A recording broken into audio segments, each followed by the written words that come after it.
Today, we reaffirm that commitment by strengthening the partnership that protect our people and protect our region.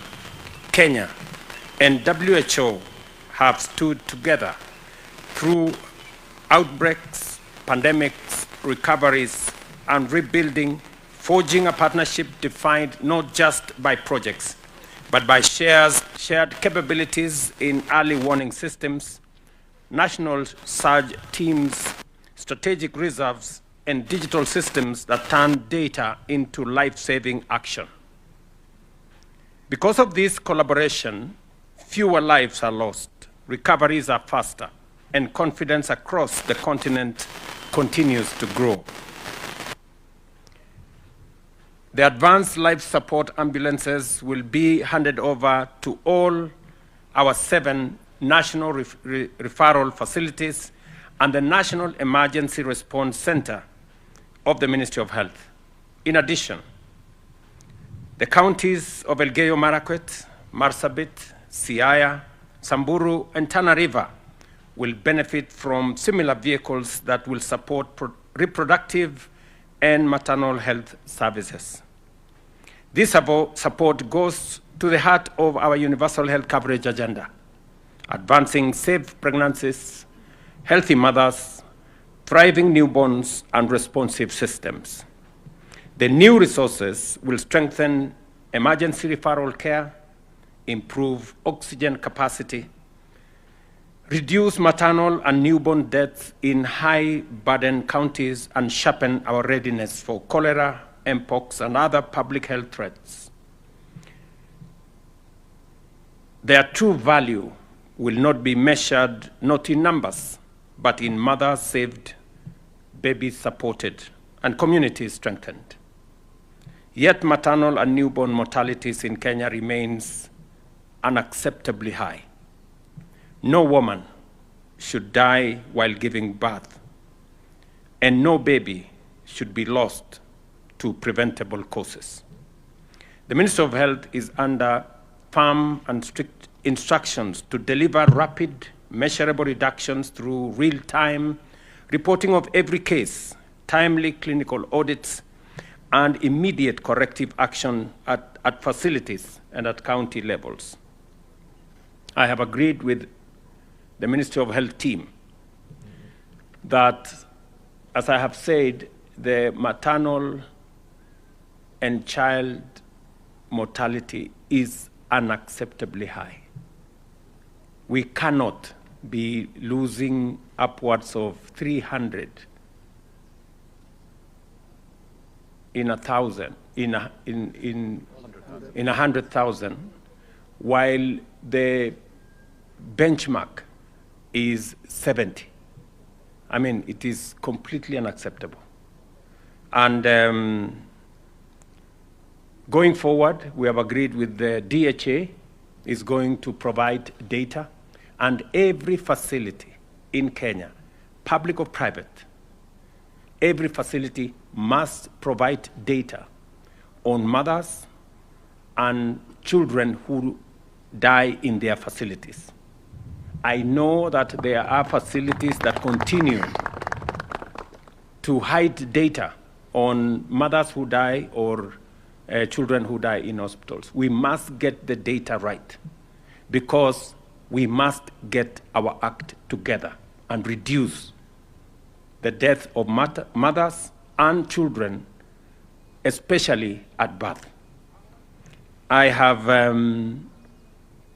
asked the ministry to conduct an RRI, and the Director General at the ministry has given us an undertaking that by March next year, we will have the correct data on what is our performance as a country, county by county, and then we can therefore be able to respond to this big challenge effectively. I was very embarrassed when I was confronted in New York by a good friend of Kenya who asked me, Mr. President, how is it acceptable in Kenya that upwards of 300 mothers and children die in our facilities? And it is something that has bothered me very much. I know I have discussed this extensively with many of the governors, especially in the counties that have the highest mortalities. And I'm happy that today we are providing facilities for the counties of Tana River, Garissa, Samburu, Marsabit, Siaya, and Elgeyo Marakwet. These are the counties that have some work to do. And we are going to work with the leaders in these counties. The governors and the ministry will provide supportive mechanisms to make sure that we correct what is going on in our facilities. We will intensify the every woman, every newborn, everywhere agenda by equipping frontline teams, securing essential commodities, and ensuring respectful, high-quality care at all levels. Because this is a continental challenge, I also call on the World Health Organization Regional Office for Africa and all partners to work with us to reverse these statistics and strengthen regional health security. Partnership is our greatest advantage, and together we must scale up what works faster. To reinforce this collaboration, I urge WHO Africa Regional Office to expedite the operationalization of the Regional Emergencies and Logistics Hub in Kenya. The Ministry of Health is treating this as a top priority, working to resolve all regulatory and logistical bottlenecks and reporting progress directly to my office until the hub is fully functional. I take this opportunity to congratulate Professor Mohamed Yaqub Janabi on assuming the leadership of WHO Regional Office for Africa, and we look forward, Professor, to a strengthened and results-oriented partnership that delivers measurable gains for our country and for our region. Kenya has given priority to 6 key pillars in the journey to universal health coverage. First, service delivery. We have, working with counties, now have 107,000 community health promoters in partnership with all our counties. They form the front line of primary healthcare, delivering early detection and timely intervention. To support their vital work, the government provides a stipend, and the impact is clear. CHPs have visited 8.9 million households, screened 9.9 million Kenyans, and made more than 439,000 referrals. County governments also deserve recognition for strengthening primary health facilities, supported by the new Primary Health Fund that pays for outpatient services. Second, a motivated health workforce is essential. We have resolved long-standing issues affecting healthcare workers, including settling the Kenya shillings 3.5 billion in arrears owed to doctors and improving terms for other cadres. Third, we are rolling out an integrated health management information system. Already, 1,378 facilities in 19 counties are online, with thousands more at various stages. As our digital superhighway is completed, Kenya will achieve data mobility, expand telemedicine, and improve efficiency across systems.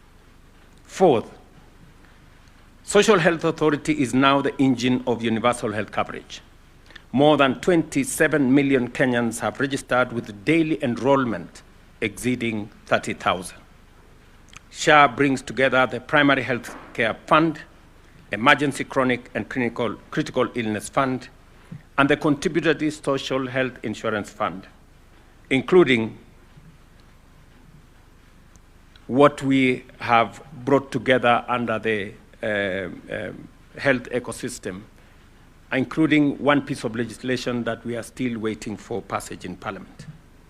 In the current financial year, we have allocated 13 billion shillings to the Primary Health Fund and 8 billion shillings to the Emergency Chronic and Critical Illness Funds, supplemented by county revenues and other sources. Number 5, we are strengthening access to safe and affordable medical products.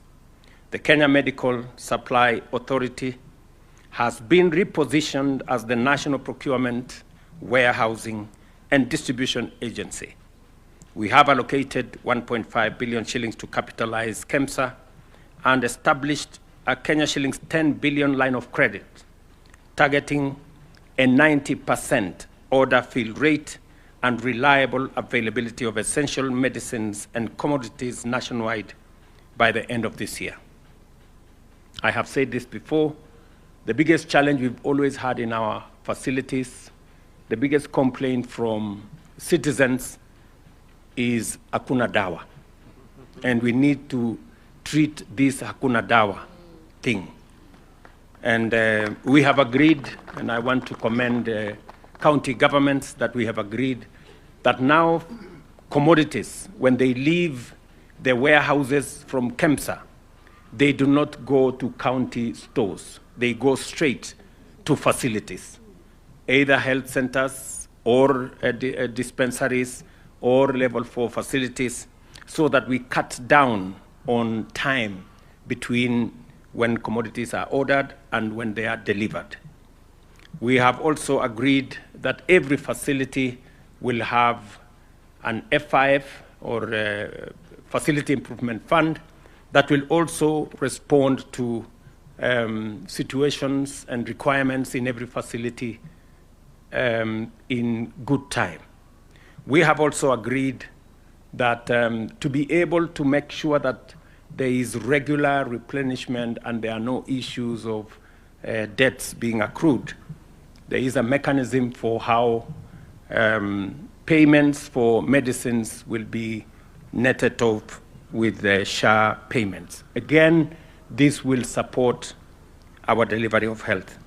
Number 6, because of governance and leadership which anchors these reforms, we remain fully committed to delivering universal health coverage supported by a strong team at the Ministry of Health and dedicated governors across 47 counties. To solidify reforms, we enacted 4 transformative pieces of legislation, and I am very proud that this is giving us a very sound footing on how to deliver universal health. I am confident that they will continue in that spirit as the Quality of Care and Patient Safety Bill is now under consideration in Parliament. Universal health coverage is now a reality for most Kenyans than ever. Primary health services in all SHA-accredited facilities, including public, private, and faith-based, are funded by the Government of Kenya. With strong partnerships, especially with WHO, Kenya is firmly on the path to achieving universal health coverage. Professor Janabi, once again, and your team at WHO, I thank you for your partnership and steadfast commitment to health of not just Kenya, but also our region. Thank you very much for your attention, and I look forward to working with all of you. Shortly, we will be having a conversation on the progress that has been made and feedback on what we can do better. And I am looking forward to that.